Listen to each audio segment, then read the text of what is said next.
Trigger warning. This program may include hard truths, radical insights, incoherent rambling, and extreme wisdom. Well, you know you can make me do what you want me to. And we're off. That's right. It's Thursday, 11 o'clock on LinkedIn. I'm Pete Monfre, and every Thursday at 11 o'clock on LinkedIn, we're talking B2B marketing from beautiful Austin, Texas, with the fabulous Ray Charles telling you to tell the truth, which is what we do on the program here. That's right. So today's topic is when a plan is not a plan. Tell you where this comes from. So I've been doing my gig here, my job as a marketing strategist for B2B companies for going on a long time. And so if I had a nickel for everybody who said, when I ask them the question, hey, do you have a marketing plan? 100%, almost 100% say, yes, of course we do. And then when I later find out or take a look at what they have, it's some kind of plan. It is some kind of plan, but it isn't a marketing plan. And so I thought we would talk about what makes a marketing plan. What are the things that need to be in a marketing plan so that you are able to execute the marketing plan? And what is a plan? What's not a plan? Sometimes the plan's just in the head, right? Oh, yeah, of course we have a plan. What, you think I'm an idiot? It's in my head. I got it. Okay, how big's your team? I've got about 25 people. And the plan's in your head? And then you have 24 other people with different plans in their head. And so if you can imagine that becomes a problem. And so, I think back in the old days, the idea of a marketing plan was a pretty big project with that kind of resulted in page after page after page of blah, blah, blah, blah, blah marketing, right? And that's not it. I mean, that's also a type of plan that can't be executed because all of this is about whether you can execute or not. And if you're an organization, if you're a company, it gets a little more complicated. It's whether the plan can be executed by a team or not, right? And so best practices in marketing if you look up any article, AMA, or anybody who sets best practices, you'll see that there's a consistency in the type of information that needs to go in a plan. And we're talking B2B on this program, but these elements do apply to every kind of industry and business. And that's why it's become a standard. And it's I think the thing is, a lot of clients have maybe never really been involved in doing best practices in marketing. And believe it or not, a lot of agencies and a lot of consultants and a lot of other people that proffer marketing planning, they've never seen best practices either. Or they don't care. I don't know why, but because all it takes, if you got Google, there's this magic machine called Google, I heard. It's kind of a weird name, but you can learn stuff from there. So this is not magic knowledge here, but and I guess that's why it surprises me how often that we run into this thing. Hey, do you have a marketing plan? Yes. Oh, great. Do you mind if I take a look at the marketing plan? And it's not because we do marketing planning here that I'm gonna do on every plan that comes along. I mean, if I see a good one, actually, I think to myself, oh wow, we just saved a lot of time. Let's get on with it. But it just never happens. And also, I want everyone to notice that I did say do and not shit. Okay, so I am cleaning up my act. I think that's important. And there shouldn't be any swear words on LinkedIn. Dang it. So anyway, let me flip over to some slides here. And I want to show you, there's actually, this number varies. Our firm uses 16 sections in a plan. And we'll talk about each one just a little bit. But, when I say section, I ain't talking like 20 pages here or 10 or 5. It could be a few paragraphs, right? Hopefully based on good hard data, not just somebody, 2 paragraphs, I've typed it up, that's a plan. Also not a plan. Lots of things that aren't a plan. Might be faster just to talk about what isn't, but let's talk about what is. And there are 16 of them, as I promised. I did promise that in the post. And so, see if I can operate the slides here. So what should the contents of a marketing plan be? All right. Industry trends. I always like to start off with a statement of kind of like, here is what is going on in the industry. This is more important than ever right now because COVID has really changed everything. So every single industry across the board, there's been massive changes, and you need to be on top of those changes. But Pete, everyone in my organization knows the trends in the industries because we're experts in our industry. Not necessarily, okay? That's why there's a little section on it. So when you're going to go implement a plan with a team, you need to get everybody on the same page in several areas. The plan also acts as a reference. So if you have to go back and remind yourself of something or maybe even change it, update the plan, right? Past marketing efforts and baselines. So what have we done before? It's an analysis, really. It's the results of an analysis of what have we been doing, what's working, what's not working, and where are we starting from for the period that this plan covers, right? And so that's where your baseline is. If you don't have it, again, if you don't have a baseline, you don't know if the marketing plan is working or not, right? A definition of the marketplace. And once again, it's, hey man, we know what market we're in. We're not stupid. Everybody will have a slightly different idea of what the marketplace is and what it looks like. And so really we're just saying define it. And again, that could be done in a couple of paragraphs. It might take you a couple of weeks to really nail it down, but it can be condensed down into something very simple. What is the marketplace? And what does that look like? Segmentation strategy. How do we segment ourselves? Do we segment by industry? Do we segment by capability? Do we segment by product line? I mean, it could be any number of things, but it just gets written down. A competitive analysis. Now, under each section, like you'll notice some things kind of missing, like value proposition. Where's value prop? Well, it kind of comes under a couple of these different sections. So each one of these you might have a few paragraphs that are included in that section. So value proposition would be one of them. And this will make more sense here in a minute. Do you have competitive intelligence? Have you bothered to see what your competitors are saying? If you're a product-driven company, you might do a different kind of competitor analysis than if for us, usually what we're looking for is how are the competitors positioning themselves? What are their methods?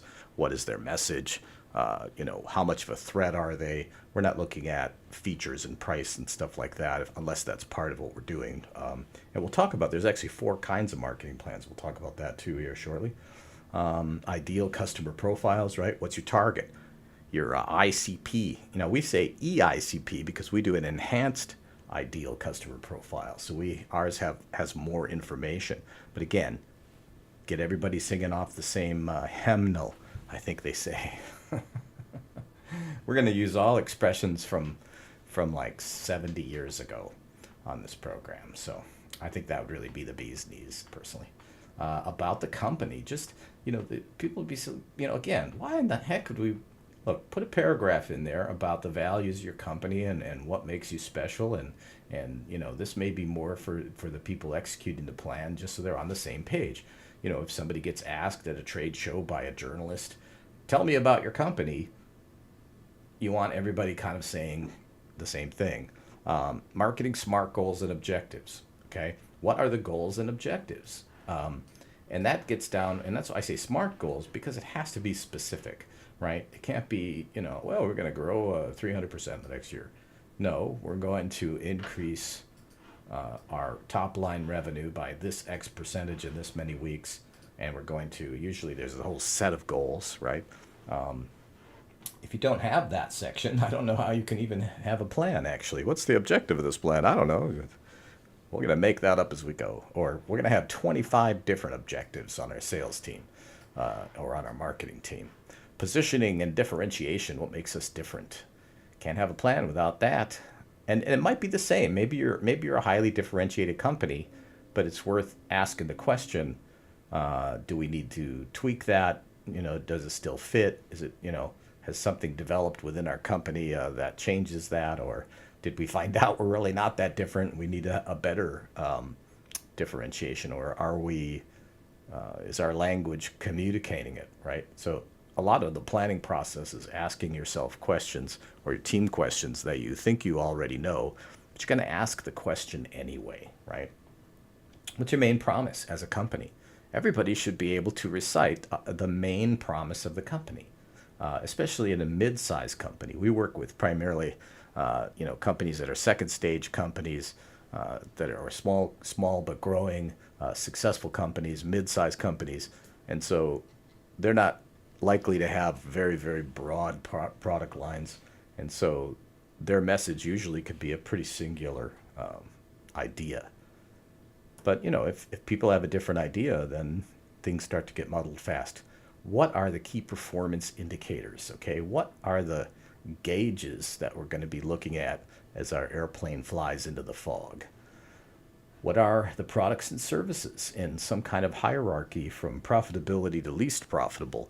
Has that changed? Have we added things? Again, just write it down. That one might be as fast as copying and pasting it from the website, or that might be a process of ironing out how the services or products need to change post-COVID, for example, or something like that.